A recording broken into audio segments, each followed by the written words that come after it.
తెల్లపూలు చూసిన తెల్లపూలు ఎట్లాంటి పూలు ఇట్లాంటి ఉంటే కొట్టాలి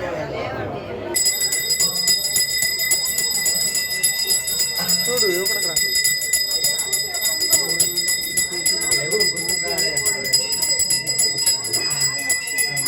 హాయ్ ఫ్రెండ్స్, వెల్కమ్ టు సాత్విక లైఫ్ బ్లూమ్స్. అందరూ ఎలా ఉన్నారు? ఈరోజు కార్తీక మాసంలో మంగళవారం. ఈరోజు కార్తీక మాసం మొదలై 18 రోజులైంది. ఈరోజు మన శివయ్య అభిషేకం చూశారు కదా, 18వ రోజు. మరి ఇంకెందుకు ఆలస్యం, ఇప్పుడు మన నవగ్రహాలను ముందు కాలభైరవ స్వామిని చూశారు కదా, ఆ తర్వాత మన గణపతిని, అలాగే ఆంజనేయ స్వామి చూడండి, సుబ్రహ్మణ్యేశ్వర స్వామి. ఈరోజు మంగళవారం కదా, సుబ్రహ్మణ్యేశ్వర స్వామిని మంచిగా డెకరేట్ చేసి అందరూ పూజలు చేస్తున్నారు.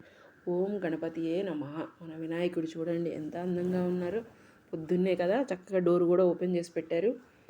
ఆ తర్వాత భక్తులు ఎక్కువయ్యే కొద్దికి డోర్ క్లోజ్ చేస్తారు. చూసారా, ఉదయాన్నే ఇది 5 గంటలకి చూడండి, అందరూ దీపాలు వెలిగించుకొని చక్కగా గుళ్ళో అందరూ కార్తీక మాసం రోజు వచ్చి, అసలు ఎంతమంది భక్తులు అంటే ప్రతిరోజు ఇలా దీపాలు వెలిగించుకుంటూనే ఉన్నారు. ఈ నెలంతా ఎంత దీపదానం చేస్తే అంత మంచిది. చెప్పాను కదా ముందే, ఈరోజు మంగళవారం సుబ్రహ్మణ్యేశ్వర స్వామి. చూడండి, సుబ్రహ్మణ్యేశ్వర స్వామికి అందరూ చక్కగా పసుపు రాసి బొట్టు పెట్టి చక్కగా దీపాలు, ఒత్తులు, పువ్వులు అన్నీ పెట్టారు. చూసారా ఎంత బాగున్నారు కదా ఈరోజు సుబ్రహ్మణ్యేశ్వర స్వామి. అందరూ దీపాలు వెలిగించి చక్కగా చూడండి. తర్వాత మన ఆంజనేయ స్వామి, ఈరోజు మన మంగళవారం కదా, ఆంజనేయ స్వామి కూడా చక్కగా రాసి పూలు పెట్టి తమలపాకులు వేశారు. చక్కగా దండ పూలు పెట్టి మన ఆంజనేయ స్వామిని మంచిగా డెకరేట్ చేశారు.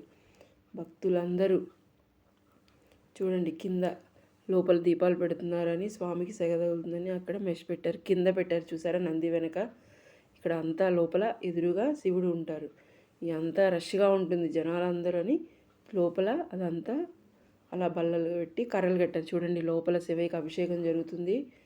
ఇదంతా బయట భక్తులందరూ రెండోసారి అభిషేకం జరుగుతుంది. ఇక్కడ మొదటిసారి జరిగిన అభిషేకంకి చూడండి, ఇక్కడ అందరికీ ప్రసాదం పెడుతున్నారు, తీర్థం ఇస్తున్నారు. ముందు అభిషేకం చేశారు కదా, పాల అవన్నీ ఇక్కడ పంచిపెడుతున్నారు. ఇక్కడ అయ్యప్ప స్వాములు